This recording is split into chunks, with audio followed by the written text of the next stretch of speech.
성경 봉독 해드리겠습니다. 요한복음 20장 19절부터 25절까지입니다.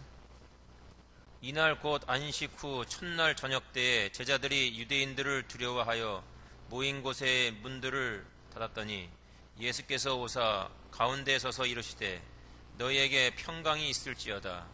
이 말씀을 하시고 손과 옆구리를 보이시니 제자들이 주를 보고 기뻐하더라. 예수께서 또 이르시되 너희에게 평강이 있을지어다. 아버지께서 나를 보내신 것 같이 나도 너희를 보내노라. 이 말씀을 하시고 그들을 향하사 숨을 내쉬며 이르시되 성령을 받으라. 너희가 누구의 죄든지 사하면 사하여질 것이요 누구의 죄든지 그대로 두면 그대로 있으리라 하시니라. 12제자 중의 하나로서 디두모라 불리는 도마는 예수께서 오셨을 때에 함께 있지 아니한지라. 다른 제자들이 그에게 이르되 우리가 주를 보았노라 하니 도마가 이르되 내가 그의 손에 못자국을 보며 내 손가락을 그 못자국에 넣으며 내 손을 그 옆구리에 넣어보지 않고는 믿지 아니하겠노라 하니라. 아멘. 함께 예배하게 돼서 행복합니다.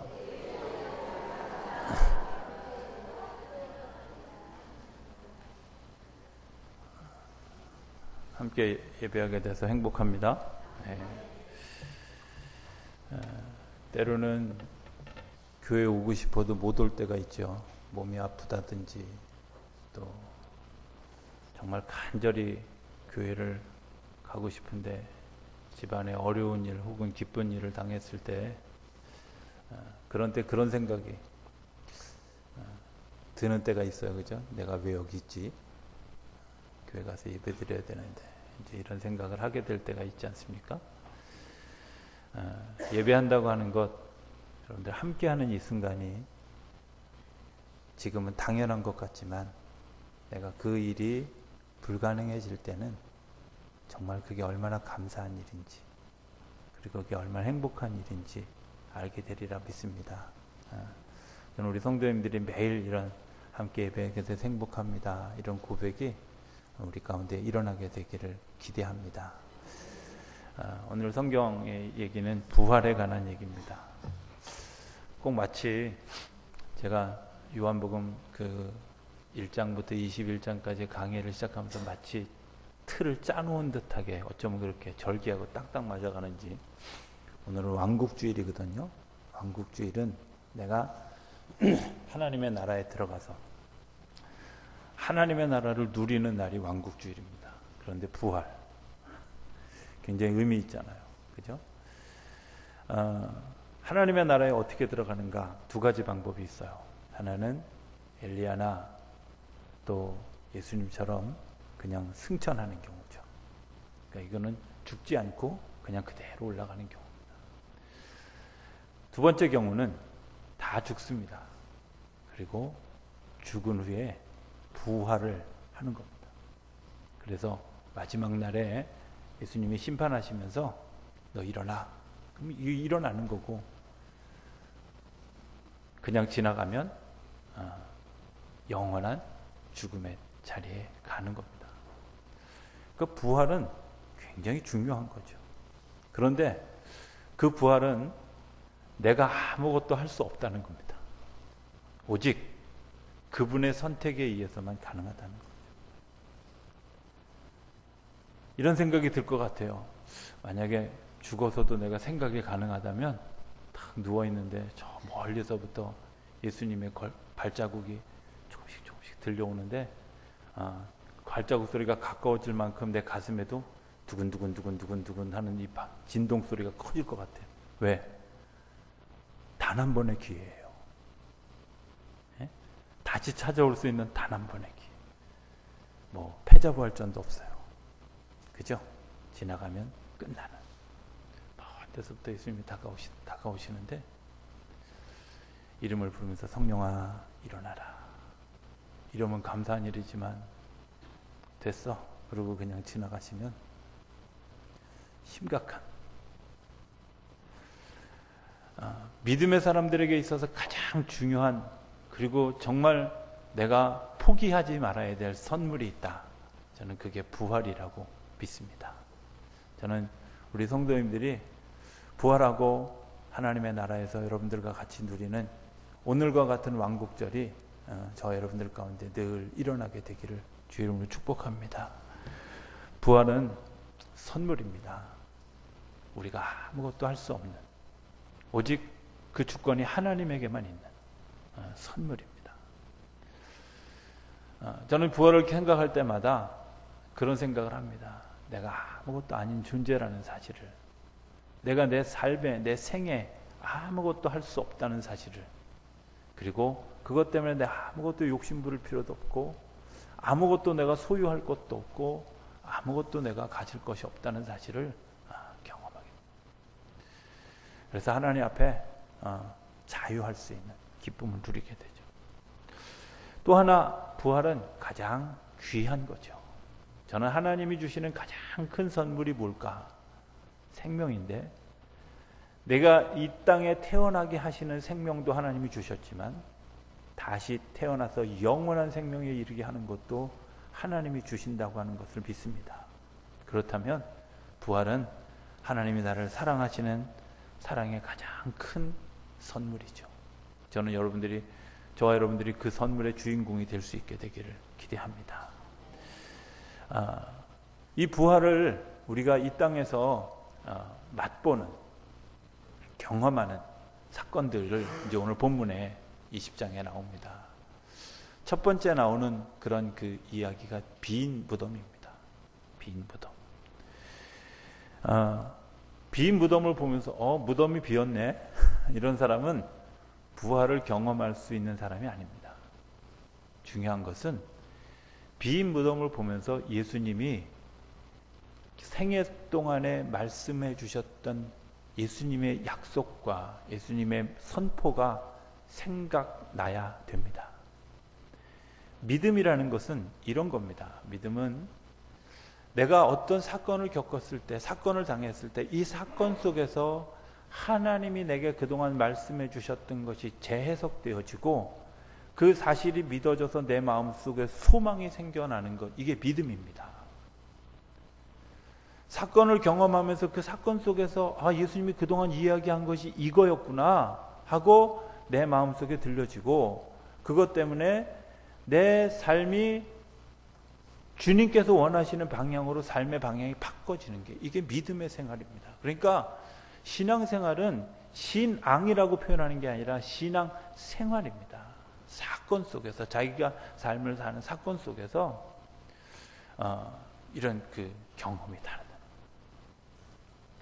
지난 주간에 그 광림수도원에 가서 기도하는 시간을 좀 가질 수 있는 시간이 있었습니다.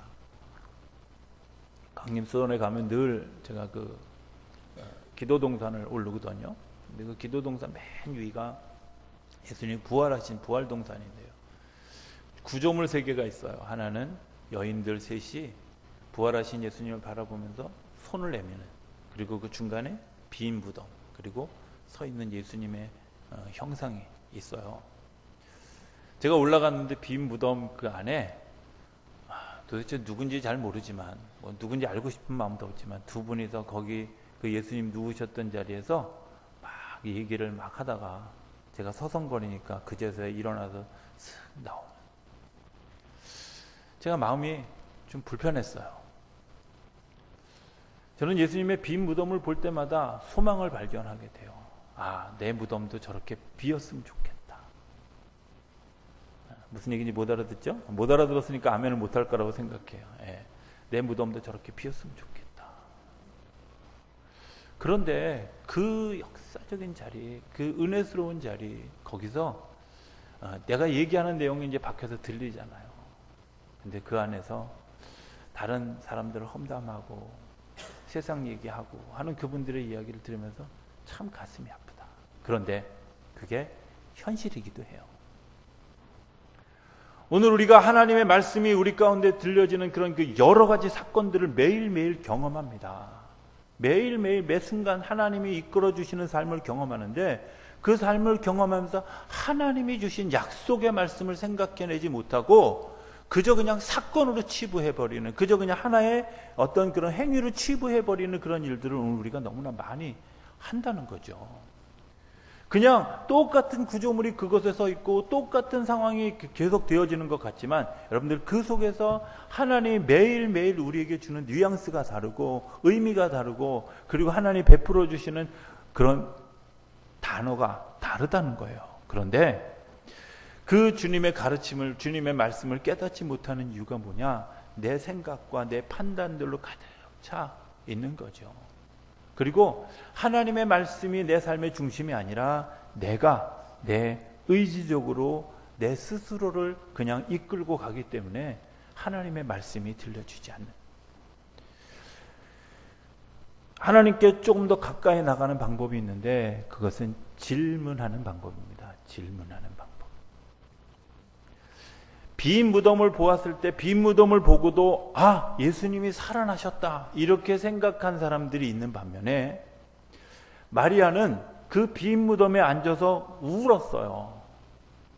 울고 있는데 예수님이 오셨는데 그가 동산직인 줄 알고 예수님에게 이렇게 질문합니다. 예수님, 이 동산지기한테 예수님이 아니니까 이 여기 있던 예수님의 시신을 누가 가져갔나요? 이렇게 물었어요. 신앙생활을 하면서 굉장히 중요한 것 하나는 뭐냐면 주님께 질문하는 거예요. 주님, 왜 이런 일이 일어났죠? 왜 이런 사건이 일어났죠? 하나님, 왜 내게 이런 일들이 일어나죠? 내가 왜 이런 상황이 생겼죠? 여러분들, 그렇게 질문하는 사람이 주님께서 우리에게 대답을 주시는 이야기를 들을 수 있습니다. 그런데 우리는 질문하지 않아요. 아까 잠깐 얘기했던 그 기도 동산에 예수님이 이렇게 팔을 벌리고 서 있는, 제가 뭐 거기 그 동산을 뭐 거의 한 20년 가까이 드나들었으니까 얼마나 많이 올라갔겠어요. 그리고 거기서 뭐 얼마나 많은 시간들을 지냈겠어요. 근데 이번에 처음 봤는데요. 예수님이 이렇게 팔을 벌리고 있는 그 형상에 예수님의 눈이 너무 슬퍼 보이는 거예요. 눈이 이렇게 마주쳤는데. 근데 문득 이런 생각이 들은 거예요. 이상하다. 예수님이 부활하셨다면 행복할 텐데, 마음이 기쁠 텐데 왜 저렇게 슬픈 얼굴을 하고 계실까? 이런 마음이 들어서 제가 질문을 했어요. 하나님, 예수님이 부활하셔서 지금 막 죽음에서 살아났는데 예수님 눈이 왜 저렇게 슬프신가요? 하고 질문하는 순간에 제 마음속에 어떤 마음이 확 들기 시작했냐면 요한복음 17장에 나오는 예수님의 기도가 생각이 났어요. 예수님의 제자들을 다 이 땅에 내두고 이제 하늘의 사람이 되어지는 그런 그 과정에서 이 제자들을 사랑하는 마음으로 이 땅에 버려져서 이 땅에서 살아가야 될 그 안타까운 그 제자들을 향해서 예수님이 하셨던 기도, 그 기도를 다시 떠올리게 했어요. 그 기도의 내용을 세 가지로 정리해 보면 그냥 간단하게 이런 거죠. 하나님, 우리 이 제자들이 12명 혹은 120명 혹은 400명의 이 제자들이 주님 안에서 하나가 되게 해주십시오. 예수님의 기도를. 예수님이 하나가 되게 해주십시오라고 하는 그 기도에는 뭐가 있냐면 지금 현실은 그렇지 않다는 거예요. 우리가 뭔가를 어떤 목표를 내세우고 그것을 가지고 기도하는 데에는 반드시 뭐가 있냐면 지금 그렇지 않기 때문에 그것을 소망하는 거잖아요. 예수님의 그 슬픈 눈을 바라보면서 오늘 우리가 하나 되어지지 못하고 오늘 우리가 그리스도 안에서 하나 되어지지 못하는 우리의 모습을 주님께서 직시하시고 그것 때문에 안타까워서 기도하시는데 어떻게 하나가 되게 해주십시오. 왜 하나가 되어지냐면 세상은 삼킬 자를 삼키려고 사단이 끊임없이 성도들을 공격합니다. 그 성도들을 공격하는 그 일에 예수님이 이전에는 바람막이가 되어졌고 풍랑이는 바다도 건너가셨고 바람도 멈추게 하셨고 하셨는데 지금은 그걸 해줄 수 있는 사람이 없어요. 그래서 서로가 서로를 의지하고 하나님께 같이 합심해서 기도하지 않으면 안 되기 때문에 그들이 하나가 되게 하라는 거예요. 어느 날 성경 공부를 하는데 어떤 집사님이 이런 질문을 했어요. 역 앞에서 막 그 복음을 전하는 그런 그 사람이 막 복음을 열심히 전하는데 내 뜨거운 마음을 보면 그 사람이 야, 저 사람이 저 열정이 부럽다 이런 생각이 드는데 사람들은 지나가면서 저거 저 미친년 막 이러면서 욕을 하잖아요. 근데 사실 예수 믿는 사람도 욕하거든요. 불편해하고. 그 상황을 도대체 어떻게 설명해야 됩니까? 라고 질문하셨어요. 근데 저도 예전에 그런 경험이 있었거든요. 그냥 저기 제발 그 전철 안에서 하모니카 불면서 찬송가 좀 안 불렀으면 좋겠다. 이런 마음이 마음이 너무 불편해요. 그런데 그때 어느 날 성경을 이렇게 묵상하다 제게 하나님이 답을 주셨어요. 성경에 보면 성경에는 복음을 전파하러 나갈 때 혹은 믿음으로 나갈 때 혼자 나가는 법이 없습니다. 두 사람씩 짝지어서 보냈습니다. 두 사람씩. 여기에 핵심이 있습니다. 두 사람이 내 이름으로 모인 그곳에 내가 함께 할 것이다. 이렇게 주님이 얘기해요. 바꿔 얘기하면 공동체로 가는 겁니다. 나 혼자 개인 플레이가 아니라 공동체로 가는 겁니다. 그래서요, 신방도 둘이 가야 돼요. 전도도 둘 이상이 가야 돼요. 복음을 전할 때도 둘 이상이 나가야 돼요. 왜? 그래야 한쪽이 치우치더라도 한쪽이 그것을 중보하면서 같이 갈 수 있고요. 한쪽이 잘못돼도 그것들을 서로 도울 수 있고요. 그래서 예수님도 제자들을 파송할 때 둘씩 보내는 거, 둘씩. 그런데 우리나라는 개인 플레이에 너무 등해. 나 혼자 해야 돼. 미국에 굉장히 보편화된 그런 제도가 있는데 그게 뭐 공동사역입니다. 목회도요, 공동 목회를 하죠. 상담을 전문으로 하는 목사님이 있고 행정을 전문으로 하는 교육을 담당하는 목사님. 등급의 차이가 있는 게 아니라 같이 서로 협력해서 목회를 하는 시스템이 있습니다. 흔히 우리가 아는 담임 목사는 설교 목사입니다. 설교만 담당하는, 전담하는. 왜일까? 하나님은 같이 공동체로 일하시고 그 공동체로 일하는데 가장 중요한 게 뭐냐? 한 곳을 바라보고 같이 가야 돼요. 건강한 교회의 특징은 뭔지 아십니까? 한 곳을 바라보고 같이 가는 겁니다. 예수님의 슬픈 눈은 오늘 우리의 현실이, 우리 한국교회 현실이, 그리고 내가 하나됨의 방해가 되어지는 것 때문에 안타까워서 나를 바라보고 있는 것은 아닐까, 이런 생각이 들어요. 두 번째 예수님의 기도는 뭐냐면 진리로 거룩하게 하옵소서 하는 겁니다. 진리로. 진실은요, 하나밖에 없습니다. 진실은 하나밖에 없습니다. 제가 어제 성경 공부하면서 그런 얘기 했어요. 선악과 따먹는 얘기인데 많은 사람들이 선악과 따먹는 얘기 가운데 뭐에 주목하냐면 아담과 하와의 유혹에 넘어가는 것에 주목하는데요. 저는 최근에 무슨 주목을 했냐면 뱀의 역할에 대해서 주목했어요. 뱀은 선악과를 열매로 보지 않고 상품으로 보게 했어요. 무슨 얘기냐면 열매를 봤으면 따먹지 않았을 거예요. 그런데 뱀은 뭐라 그러냐면 그 열매를 포장해요. 야, 저거 먹으면 눈이 밝아져서 하나님과 같이 돼 하고 사람의 상상력을 그 안에 집어넣어줬어요.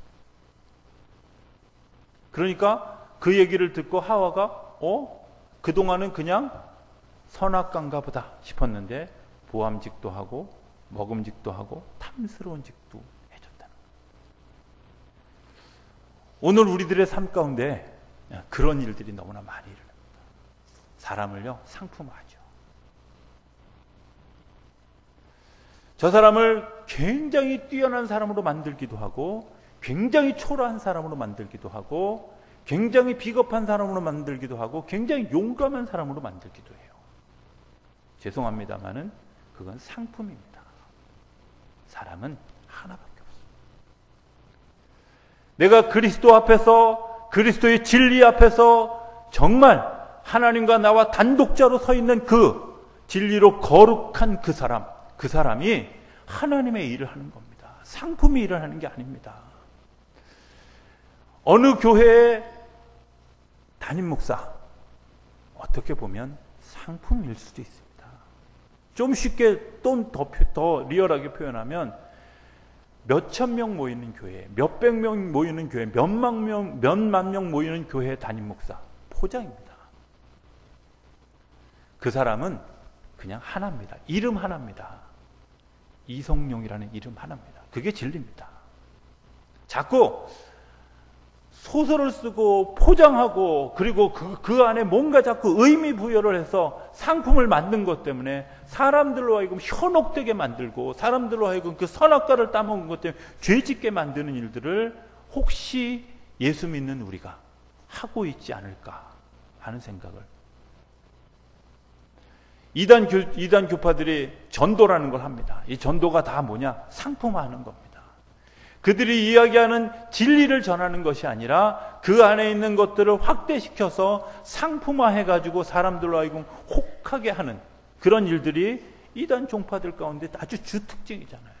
여호와의 증인들, 그들이 얘기할 때 성경에 있는 얘기 몇 개지만 딱 끄집어내가지고 그거를 상품화하는 거예요. 그럴듯하게 이야기해서 진리를 호도시키는 거죠. 여러분들 그것 때문에 사람들이 넘어가는 거거든요. 오늘 우리가 혹시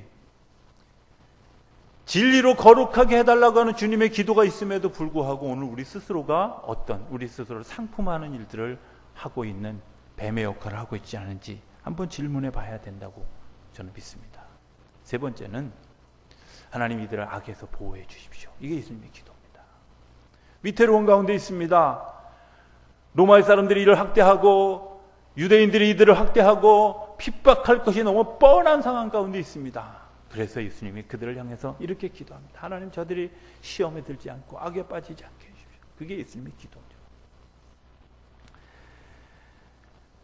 그런데 어떤 사람들이 예수님의 부활을 경험하고 난 다음에 예수님의 빈 무덤을 보면서 주님의 약속을 생각하고 그리고 예수님이 다시 태어난 그런 그 사건을 보면서 예수님은 어디 계시는가 질문하는 그런 그 질문을 통해서 우리가 예수님을 만나게 된다는 거예요. 부활을 주시는 의미는 크게 두 가지가 있습니다. 하나는 공동체로 모이게 하는 겁니다. 오늘 성경에 보면 공동체로 모여 있어요. 그죠? 제자들이 모여요. 어떤 사람들은 문을 닫은 것에 주의해서 이들이 무서워서 모였다가 아니라요. 부활하신 예수님은, 부활하신 하나님의 역사는 자발적으로 사람들이 그 부활하신 공동체 안에 모이도록 해요. 그래서 예전에 구약에는 안식일을 지켰던 사람들이 예수님의 부활하심을 경험해서 부활 공동체로 주일날 모이는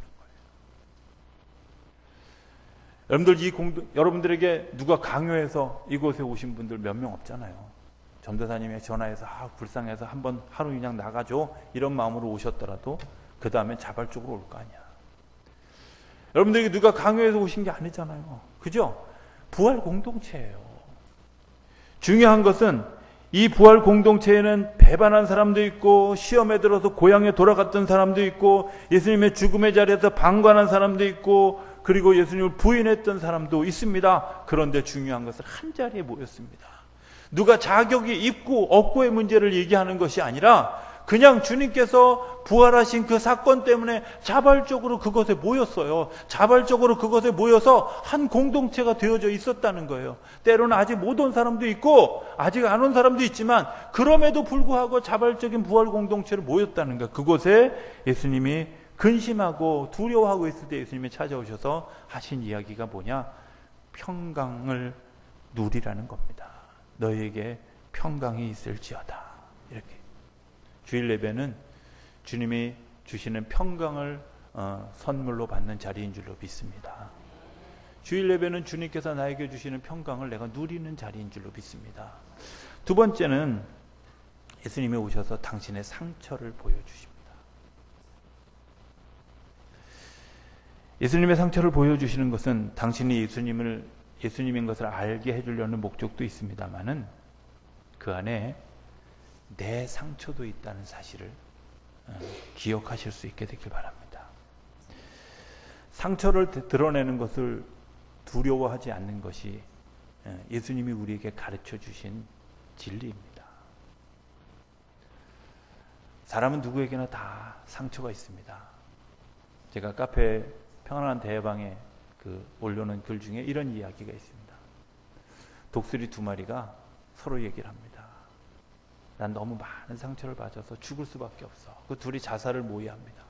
그리고 자살하려고 그 높은 언덕에서 뛰어내리려고 하는데 갑자기 커다란 독수리가 나타나면서 자기의 날개를 펴줍니다. 근데 이 날개 안에는 온갖 상처들이 다 있습니다. 그 상처를 보여주면서 이렇게 이야기합니다. 내가 상처를 받았어.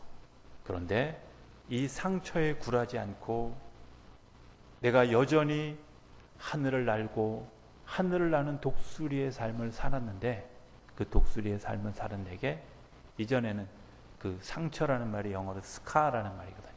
근데 그 상처가 별이 됐다, 스타가 됐다는 거예요.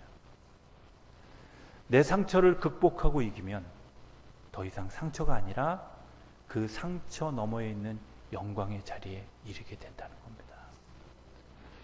주님께서 옆구리에 찔린 창자국, 손바닥에 찔린 못자국, 발바닥에 찔린 못자국, 머리에 쓴 가시관 자국, 상처입니다. 얼마나 치욕스러운 상처겠어요. 얼마나 숨기고 싶은 상처이겠어요. 그런데 부활 공동체에 모여있는 그 사람들에게 당신의 상처를 그대로 드러내어 보시면서 내가 이런 상처를 받았지만 이겼다는 겁니다. 이겼다는 겁니다. 상처가 중요한 것이 아니라 상처를 이기는 것이 중요합니다. 내가 상처 받은 것이 중요한 것이 아니라 그 상처를 고백하고 그 상처를 고백한 것 때문에 하나님의 치유를 경험한 일들이 훨씬 더 중요하다는 겁니다. 그거는 상처를 받은 것 같지만 승리의 흔적인 스티그마가 되어졌다는 겁니다.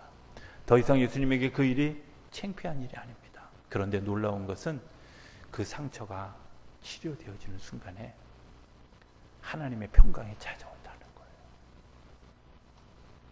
내가 그 상처를 극복하는 순간에 하나님의 평강이 찾아온다는 거예요. 이런 생각을 해봤습니다. 상처에는 두 가지 상처가 있다고 생각해요. 칼로 빈 상처는 치료가 가능합니다. 꼬매면 되니까. 근데 말로 입은 상처는 치료가 불가능합니다. 그거는 주님의 만지심 외에는, 주님의 위로 외에는, 주님의 부활 외에는 치료약이 없습니다. 주님은 그 치료를 경험한 제자들에게 뭐라고 얘기하냐면 너희가 이제 복음의 증인이 되라고. 그래서 복음의 증인이 되기 위해 성령을 받으라고 이들에게 이야기합니다. 서양 욕설에 어떤 욕설이 있냐면 성령 받지 말고 목사나 해라 이런 말이 있대요. 욕이에요, 욕. 좋은 얘기가 아니라. 제가 곰곰이 생각해 봤어요. 그 욕 중에 굉장히 은혜스럽다 이런 생각이 들어요. 성령 받지 않고 목사하면 어떤 일들이 일어날까? 간단합니다. 말라 죽습니다. 병 걸려 죽습니다. 저는 예수님의 사역을 보면서 그런 생각할 때가 많아요. 어떤 때는요, 고쳐줘도 시비해요. 감사한 줄 모르고요. 먹고 나서도 욕하고요. 끝내 예수님을 십자가에 매다는 짓까지 해요. 그런데 그 예수님에게 성령의 역사가 없었으면 어떻게 됐을까? 사도행전을 보면서 베드로가 수없이 좋은 일보다는, 행복한 일보다는 어려운 일이 더 많아요. 고문당하고 핍박당하고 옥에 갇히고 죽음의 위협에 서고 돌맞을 일들을 경험하고, 그런데도 불구하고 여전히 그가 그 일을 할 수 있는 것은 성령의 역사가 그 안에 있기 때문에 가능한 거죠. 목회도 마찬가지라고 생각합니다. 목회하면서 칭찬받고 박수받고 그래 본 경험 별로 없습니다. 더 놀라운 것은 내가 성경대로 살기로 작정하고 성경대로 살려고 애를 쓰면 쓸수록 핍박은 더 거세지고 고난은 더 거세진다는 겁니다. 그런데요, 성령의 역사가 나와 함께 있으면 그것이 두려움이 아니라 하나님의 평강을 경험하는 통로가 되는 것을 믿습니다. 오늘 주님께서 우리에게 이렇게 이야기하십니다. 성령을 받으라고. 성령의 역사가 너희 가운데 있기를 기원한다고. 우리가 그 성령의 역사를 통해서 선포할 수 있는 겁니다. 무엇을? 예수님이 부활하셨습니다. 세상 사람들은 그 말이 무슨 말인지 모릅니다. 아니, 예수 믿는 사람들도 그 예수님의 부활이 뭘 의미하는지 모릅니다. 그런데 분명한 것은 마지막 순간에 오늘 우리에게 제가 처음에 얘기했던 것처럼 내가 누워있는 그 자리를 지나가면서 성령아 일어나라 이렇게 이야기해 주신 하나님의 선포가 없으면 나는 영원한 죽음에 이를 수밖에, 영원한 지옥에 이를 수밖에 없다는 겁니다. 주님이 나를 지나가면서 성령아 일어나라, 영서가 일어나라 이렇게 일어날 때 아멘 하고 탁 일어나는 그 기쁨이 우리 안에 있게 하기 위해서 주님께서 우리에게 마음의 평강을 주시고 우리에게 성령을 주시고, 그리고 우리로 하여금 내가 예수 그리스도의 자녀입니다, 예수 그리스도의 제자입니다, 예수 그리스도의 삶을 살겠습니다 선포하라고 하는 겁니다. 저는 우리 성도님들이 그런 선포가 일어날 수 있게 되길 바랍니다. 그리고 그 선포 때문에 하나님의 나라의 영원한 나라의 기쁨을 누리는 오늘 왕국절의 예배를 드리는 것처럼 정말 그런 역사가 저와 여러분들 가운데 일어나게 되기를 주의 이름으로 축복합니다. 기도하겠습니다. 저희들을 사랑하신 아버지 하나님, 저희들 한 사람 한 사람을 돌아보아 주시고 여전히 부족하고 연약하지만 부활 공동체 안에 모인 저희들에게 주의 평강을 이 시간 허락하여 주시옵소서. 성령 받기 위해 하늘을 바라보고 하나님의 말씀의 약속을 다시 되새기며 하나님께 질문하는 저희들 되게 하여 주셔서 하나님과 깊이 교제하고 정말 부활하는 그날에 주님이 나를 기억하셔서 내 이름을 불러주며 일어나라 하고 이제 주님의 인정을 받는 우리 모든 믿음의 사람들이 되어줄 수 있도록 축복하여 주옵소서. 예수님의 이름으로 기도드립니다. 아멘.